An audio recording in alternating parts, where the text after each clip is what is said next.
श्री स्वामी समर्थ अवधूत चिंतन श्री गुरुदेव दत्त तुम्हा सगळ्यांचं आपल्या चॅनलमध्ये स्वागत करते।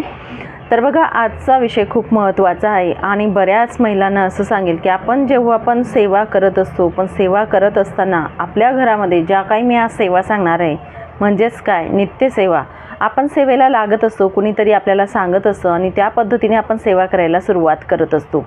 पण मात्र डायरेक्ट आपण संकल्पयुक्त सेवा केल्याने आपल्याला फळ मिळतं का, हा सुद्धा आपण विचार करावा। कारण ज्या घरामध्ये बघा महाराजांची नित्यसेवा जी दिली गेलेली आहे ती आपण करत असतो का, नित्यसेवा म्हणजे नेमकं काय असतं, कोणत्या सेवा त्यामध्ये येत असतात हे जाणून घेणं खूप महत्त्वाचं असतं।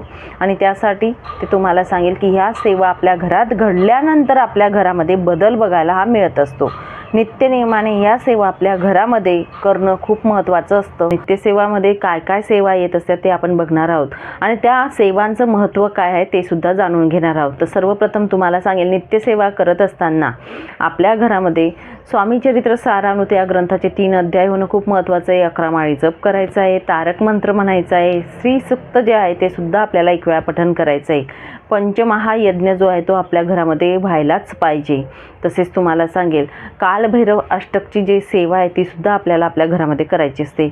या सेवा ज्या असतात याचं महत्त्व काय असतं, पण आपण ह्या का कराव्या हे सुद्धा आपण पुढे जाणून घेऊ। पण या सेवा आपल्या घरात घडत असतील तरच महाराज आपल्याला दृष्टांत देत असतात, महाराजांचे संकेत आपल्याला मिळत असतात आणि आपल्या आयुष्यातील जे भाग्य असतं ते बदलायला सुरुवात होत असते। 100 पैकी 99% या सेवा झाल्यानंतर आपलं भाग्य बदलतं। काही दोष, काही कर्मभोग असतात, त्यासाठी आपल्याला संकल्पयुक्त सेवा या कराव्या लागतात। आणि तुम्ही जर या सेवा करत नसणार आणि डायरेक्ट संकल्पयुक्त सेवा करत आहे तर त्याचा काही उपयोग नाही। म्हणून तुम्हाला सांगेल, आजच्या व्हिडिओमध्ये ज्या सेवा मी सांगणार आहे त्या सेवा आपल्या घरात घडणं खूप महत्त्वाचं आहे आणि नंतर तुम्ही संकल्पयुक्त सेवा करा, तेव्हा त्याची फलप्राप्ती तुम्हाला मिळत असते। ठीक आहे। तर बघा, सर्वप्रथम आपल्याला महाराजांचं आपल्या घरात वास्तव्य असणं खूप महत्त्वाचं असतं। महाराजांची पंचोपचार पूजा आपल्याला आपल्या घरामध्ये करायची असते। महाराजांचा फोटो, मूर्तीचे असतं आपल्या घरात असणं खूप महत्त्वाचं असतं। ज्या पद्धतीने आपल्या आयुष्यामध्ये आपला भाऊ, आई, वडील, सासू, सासरे, पती, मुलं आलेले असतात, त्या पद्धतीने आपल्या आयुष्यामध्ये आपल्या गुरूंचं स्थान देखील असतं। आपण जर महाराजांना गुरु मानतो, महाराज सर्वस्व आहेत, तर महाराजांचं अधिष्ठान आपल्या घरात असणं खूप महत्त्वाचं असतं। महाराजांचा फोटो किंवा मूर्ती आपल्या घरात असणंच म्हणजे खूप गरजेचं आहे। महाराज आपल्याला बघत असतात, आपण म्हणजे त्यांचं बाळ किती धावपळ करतंय, किती काय करते, त्याच्या घरात काय चाललेलं आहे हे महाराज तिथे बसून बघत असतात आपल्याला। म्हणून त्यांचं अधिष्ठान आपल्या घरात असणं खूप महत्त्वाचं असतं। म्हणून आपल्या घरात छोटा का असेना फोटो असावा, मूर्ती आपल्या घरात असावी। सर्वप्रथम तुम्हाला सांगेल, सकाळी आपण देवपूजा करत असताना महाराजांची पंचोपचार अशी पूजा करावी। पंचोपचार म्हणजेच काय, महाराजांचा अभिषेक करा, अष्टगंध लावा, त्याच पद्धतीने महाराजांना रोजच्या रोज नैवेद्य आपल्याला दाखवायचे। अगदी खडीसाखरेचा नैवेद्य दाखवा, दूध साखर दाखवा, जे आपण जेवण ग्रहण करत असतो तो जेवणाचा नैवेद्य महाराजांना दाखवायचा आहे। ही झाली पंचोपचार अशी पूजा। आरती शक्य झाली तर दररोज आरती घ्या, नाही दररोज शक्य तर गुरुवारच्या दिवशी तुम्ही महाराजांची आरती घ्या। धूप दीप सकाळ संध्याकाळ महाराजांना दाखवायचं आहे। या पद्धतीने पंचोपचार पूजा आपल्या घरात घडणं खूप महत्त्वाचं आहे। त्यानंतर दुसरं म्हणजेच काय, नित्यसेवा म्हणजेच काय, तर बघा, 11 माळी जप श्री स्वामी समर्थ या साध्या आणि सोप्या षडाक्षरी मंत्राचा जप आपल्या घरात होणं खूप महत्त्वाचं असतं। आणि त्यासोबत आपल्याला महाराजांचा जो ग्रंथ दिलेला असतो श्री स्वामी चरित्र सारामृत, हा दिव्य असा ग्रंथ आहे। या ग्रंथामध्ये महाराजांच्या म्हणजे खूप काही पटीने लीला दिलेल्या आहेत आणि त्या आपण जेव्हा वाचन करत असतो, त्याचं मनन करत असतो, वाचायचं म्हणजे कुणीतरी सांगितलं आपल्याला 3 अध्याय दररोज वाचन करायचं, 7 दिवसात पारायण होईल आणि नंतर पुढे परत चालू करायचं। या पद्धतीने आपण लगातार वाचन करत असतो। 7 दिवसात एक पारायण झालं की दुसऱ्या आठवड्यात लगेच दुसरं पारायण। पण त्या ग्रंथामधून आपण किती शिकलो, आपल्यात काय बदल केला, हे पण खूप महत्त्वाचं असतं।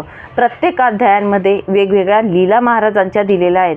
महाराजांवर आपण विश्वास ठेवल्याने आपल्या आयुष्यात काय बदल घडतात ते सुद्धा त्याच्यामध्ये दिलेलं असतं आणि मग आपल्यात बदल करणं खूप महत्त्वाचं असतं। आणि त्या पद्धतीने आपण सुद्धा महाराजांच्या मार्गात आहोत तर आपल्यामध्ये बदल करून घ्यायचा आहे। जो अध्याय आपण वाचन करत असतो त्या अध्यायाचं पठण मनन करणं आणि मनापासून वाचणं खूप महत्त्वाचं आहे. म्हणून हा दिव्य असा 21 अध्यायांचा ग्रंथ जो आहे त्याचे नित्य नियमाने 3-3 अध्याय आपल्याला पठण करायचे असतात. आता बरेच लोक बोलतात 3-3 अध्याय का वाचले जातात दररोजच्या आयुष्यामध्ये किंवा दररोजच्या जीवनामध्ये. बघा, आपलं जे जीवन चालत असतं ते भूतकाळ, भविष्यकाळ, वर्तमानकाळ जे असतात त्यावर चालत असतं, बरोबर. आपल्या हातून मागच्या म्हणजे भूतकाळात काही घडून गेलेले पाप असतात त्याचं निरसन होण्यासाठी, जो वर्तमान काळ चालू आहे तो व्यवस्थित जाण्यासाठी आणि येणारा भविष्यकाळ जो असेल आपला तो सुरक्षितरित्या जाण्यासाठी असे 3-3 अध्याय महाराजांनी आपल्याला पठण करायला सांगितलेले आहेत. गुरुमाऊलींच्या आदेशानुसार आपण हे 3-3 अध्याय पठण करायचे आहेत. त्यासोबत तुम्हाला तारक मंत्र हा एक वेळा का असेना आपल्या घरात दररोज पठण करावा, मनन करावं. मनापासून आपण तारक मंत्र म्हणावा. तारक मंत्र आपण म्हटल्याने महाराज आपल्याला प्रत्येक संकटामधून तारून घेतात. आपल्या घरातील बाकी व्यक्ती जे असतात ते ड्युटीवर, ते ऑफिसला, ते शाळेत जात असतात, ते कामावर जातात, पण आपण जर तारक मंत्र म्हटला तर त्यांना तारणारे हे महाराज असतात, हे लक्षात असू द्या. आणि म्हणून आपल्याला तारक मंत्र नित्य नियमाने एक वेळा का असेना आपल्या घरामध्ये म्हणायचं आहे. त्यानंतर पुढची सेवा येत असते ती म्हणजे श्रीसूक्ताची. श्रीसूक्तसुद्धा आपल्याला पठण करायचं आहे. श्रीसूक्त पठण करत असताना तुम्हाला सांगेल, आपल्या आयुष्यात जसं बघा अडीअडचणी येतात, पैशांची चणचण भासते, आर्थिक प्रॉब्लेम येतो, तर त्याला सामोरे जाण्यासाठी श्रीसूक्ताचं पठण करणं, माता लक्ष्मीला आकर्षित करण्यासाठी दररोजच्या या नित्यसेवामध्ये आपण श्रीसूक्तसुद्धा पठण करायचं आहे, हे लक्षात ठेवा. त्यानंतर पुढचं येतं ते पंचमहायज्ञ. ठीक आहे, पंचमहायज्ञ हा आपल्या घरात करावा. तुम्हाला जमत नाही दररोजच्या दररोज, एका दिवस महिन्यात एक दिवस काढा. त्या दिवशी काही गोष्टी तुमच्याकडून महिनाभरात होत नाही, जेवढे होतील तेवढं दररोज करायचा प्रयत्न करा. बाकीच्या गोष्टी घडत नसतील तर त्या एका दिवसाला तुम्ही महिन्याच्या एका दिवसाला केल्या तरीसुद्धा चालेल. आता पंचमहायज्ञामध्ये कोणत्या कोणत्या सेवा येत असतात बघा. पंचमहायज्ञ जे असतात, आपण जेव्हा जन्माला येतो आपल्यासोबत काही ऋण घेऊन आलेले असतो आणि तेव्हाच आपला जन्म झालेला असतो. आपल्याला ऋण कोणते कोणते असतात? देवऋण, पितृऋण असतात, ऋषी ऋण, भूतऋण आणि मनुष्य ऋण. हे ऋण घेऊन आपण जन्माला आलेलो असतो आणि त्यांचं ऋण फेडण्यासाठी आपल्याला यज्ञ करायचे असतात. आता यज्ञ म्हणजे खूप मोठा यज्ञ नाही, तर आपल्याला काही त्यांना समर्पित म्हणून काही वस्तू करायच्या असतात किंवा काही गोष्टी करायच्या असतात.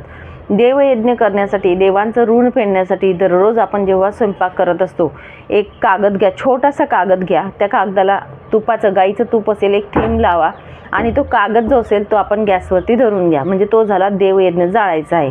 अगदी 1 सेकंद लागेल तुम्हाला, हा देवयज्ञ होत असतो. तुम्ही दिवसभरात कधीही करा, सकाळच्या स्वयंपाकाच्या वेळेस करा किंवा संध्याकाळी करा, केव्हाही करा, तुम्हाला जेव्हा आठवण आली तेव्हा. स्वयंपाक करत असताना ही वस्तू आपल्याला यज्ञ हा द्यायचा आहे. पूर्वीच्या काळी काय करायचे महिला, आधी स्वयंपाक झाला, पहिली चपाती किंवा भाकरी केली, छोटीशी करायची आणि चुलीत टाकायची, बरोबर. आठवतं सगळ्यांना? त्या पद्धतीने, आता ती पद्धत नाही पण आपल्याला या पद्धतीने देवयज्ञ हे द्यायचं आहे. पितृयज्ञ, रोज कावळ्यांना आपल्याला 1 घास द्यायचा आहे.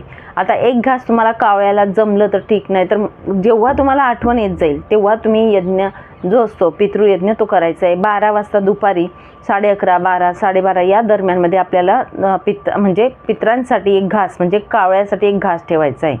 पुढचा येतो ऋषीयज्ञ. ऋषीयज्ञ म्हणजे काय, तर गाईला दररोज 1 घास द्यायचा. आता तो घास देताना गवत द्या, काहीही द्या तुम्ही, पण तुम्हाला जमत नाही, आता खेड्या गावात असणार तर गाईला घास देणार आहे, बरोबर. पण आपण शहरात राहतो, गाई भेटत नाही. बघा, एका महिन्यात 1 वेळा आपण केंद्रांमध्ये, मठांमध्ये जात असतो, बरोबर. तिथे गाईसाठी दान लिहिलेलं असतं, तिथे तुम्ही दानपेटीत 30 रुपये टाका, एका दिवसाचा 1 रुपया, असं 30 दिवसाचे 30 रुपये तिथे दान केले तरीसुद्धा चालेल. किंवा मग बघा, गाईचा गोठा असेल तुमच्या घराजवळ, 30 रुपयाचा गवत विकत घ्या किंवा चारा विकत घ्या आणि तो तुम्ही गाईला खाऊ घाला, या पद्धतीने सुद्धा चालेल. हा तुमचा ऋषीयज्ञ एका महिन्याचा होऊन जाईल. त्यानंतर भूतयज्ञ. आता भूतयज्ञासाठी काय करावं लागतं, तर मुंग्या असोत किंवा नसोत, पण आपण त्यांना समर्पित म्हणून थोडं पीठ किंवा साखर जी असते ती मिक्स करून घ्या, किंवा नुसती साखर जरी असली तरी चालेल. आपल्या घराच्या भिंतीच्या कडेला आपल्याला थोडीशी चिमूटभर साखर रोज टाकायची आहे मुंग्यांसाठी. हा झाला भूतयज्ञ. पुढचा म्हणजे मनुष्ययज्ञ. तुमच्या घरात येणारा व्यक्ती, आता दररोज कुणी ना कुणीतरी येत असतं किंवा नाही जरी आलं पण कधीतरी तुमच्या घरात येत असतं. लहान मुलं जरी आले तर बघा, लहान मुलं जरी तुमच्या घरात आले तर लहान मुलांना चॉकलेट द्या, चॉकलेट ठेवा घरामध्ये, त्यांना आवडतात, चॉकलेट द्या, खायला काहीतरी द्या, तो झाला मनुष्ययज्ञ. या पद्धतीने आपल्याला पंचमहायज्ञ करतं. पंचमहायज्ञ केल्याने तुमचे प्रखरमधले प्रखर पितृदोष जे असतात ते निवारण्यासाठी मदत होत असते आणि पितृंचा जर तुमच्यावर कृपादृष्टी कृपाशीर्वाद मिळाला तुम्हाला कशाचीही कमी पडत नाही. म्हणून पंचयज्ञ जो असतो, पंचमहायज्ञ हा आपल्या घरात करावा, याचं महत्त्व खूप आहे. त्यानंतर पुढचं मी तुम्हाला सांगेल बघा, कालभैरव अष्टकांची सेवा. कालभैरव अष्टक हे आपल्या घरामध्ये संध्याकाळच्या वेळेस नक्कीच एक वेळा का असे ना आपण म्हणावं. कालभैरव अष्टक म्हणत असताना तुम्हाला सांगेल, जेव्हा आपल्या घरात कालभैरव अष्टक म्हटलं जातं तेव्हा आपल्या घराचं संरक्षण होत असतं, आपल्या घरातील प्रत्येक व्यक्तीचं संरक्षण होत असतं. आपल्या घरामध्ये आपला उंबरठा ओलांडून कोणतीही वाईट शक्ती येत नाही, हे लक्षात घ्या. आपल्या घरामध्ये वादविवाद असो, संकट असो, ते टळतात. कालभैरव हे महादेवांचं स्तोत्र आहे, कालभैरव हे महादेवांचा अवतार आहे आणि ते आपलं संरक्षण करण्यासाठी कालभैरव अष्टक हे आपल्याला दररोज एक वेळा आपल्या घरामध्ये म्हणायचं आहे. तुम्ही संध्याकाळच्या वेळेस म्हटलं तर अतिउत्तम ठरत असतं. तर या सेवा तुम्हाला करायच्या आहेत. आणि तसंच तुम्हाला सांगेल, या सेवा करत असताना मनातील भाव हा स्वच्छ ठेवावा. या सेवा प्रामाणिकपणे आपण जर आपल्या घरामध्ये केल्या, काही जास्त कालावधी लागत नाही या सेवांना. या सेवा करून नंतर तुम्ही काय त्या संकल्पयुक्त सेवा करायच्या तुम्हाला करा, पण जोपर्यंत या सेवा तुमच्या घरात होत नाही तोपर्यंत तुम्हाला कोणताही अनुभव येणार नाही, कोणताही परिणाम बदल घडणार नाही, हे लक्षात घ्या. तुम्हाला 11 माळी जप करायला नाही जमत, एका जागी बसून ड्युटी आहे किंवा या गोष्टी आहेत त्या गोष्टी आहेत, एक माळ जप करा. महाराजांच्या अशी करा ती की महाराजांच्या चरणी आपल्याला एक मणी अर्पण करायचं आहे. मन लावून महाराजांचं स्मरण करून तो एक माळ जप करायचा आहे. त्यानंतर बाकीच्या राहिलेल्या 10 माळी जप आहेत, तुम्ही ट्रॅव्हलिंग करतायत, रस्त्यात चालत आहेत, तेव्हा नामस्मरण करा तरीसुद्धा चालेल. फक्त तुम्हाला सांगेल, आपल्याकडून ह्या सेवा ज्या असतात त्या आपल्या घरात घडणं खूप महत्त्वाचं असतं. तुम्ही भांडी धुताय, धुणं धुताय, तेव्हा नामस्मरण करा तरीही चालेल, पण एक माळ तरी जप देवघराच्या समोर बसून तुम्ही करा, असं मी अवश्य सांगेल. ठीक आहे. तर या पद्धतीने तुम्हाला या सेवा ज्या आहेत त्या नित्य नियमाने आपल्या घरात करायच्या, याला नित्य सेवा म्हटलं जातं. या पद्धतीने सेवा आपल्या घरात घडायलाच हव्या. त्यानंतर तुम्हाला सांगेल बघा, शक्य झालं तर 99 मंत्र जो असतो, 99 मंत्राची दररोज एक माळ जप करा. नाही एक माळ जमली तर 11 वेळा तरी 99 मंत्र आपल्याला करायचं आहे, कारण 99 मंत्र हा आपल्या कुलदेवीचा आहे, कुलदेवीचं स्मरण आपल्याला करायचंच आहे. आणि मंगळवार आणि शुक्रवार राहिला त्या दिवशी एक माळ जप करा. दररोज नाही जमत एक माळ जप 11 वेळा तुम्ही म्हणा. 99 मंत्र म्हणायला काही वेळ लागत नाही, 11 वेळा निदान 11 वेळा तरी आपण कुलदेवीचा मंत्र जप आपल्या घरात होणं खूप महत्त्वाचं आहे. कुलदेवीचा कृपाशीर्वाद आपल्याला मिळत असतो. म्हणून या सेवा आपल्या घरात जर घडल्या, याच्यात बघा पितरांची सेवा होते, कुलदेवीची सेवा होत असते, तसेच तुम्हाला सांगेल महाराजांची जी पूजा असते ती होत असते. या पद्धतीने आपल्याला सेवा करायच्या आहेत. ठीक आहे. तर नक्कीच ही माहिती महत्त्वपूर्ण होती. जे कोणी सेवेकरी असतील त्यांच्या घरात जर या सेवा होत नसतील तर नक्कीच या सेवा करा, नक्कीच तुम्हाला फरक जाणवेल. सांगितलेली माहिती जी आहे, सेवा जी आहे, ती महाराजांच्या चरणी अर्पण करते आणि इथेच विराम घेते. नंतर अजून भेटेल अशाच व्हिडिओसोबत. श्री स्वामी समर्थ अवधूत चिंतन. श्री गुरुदेव दत्त.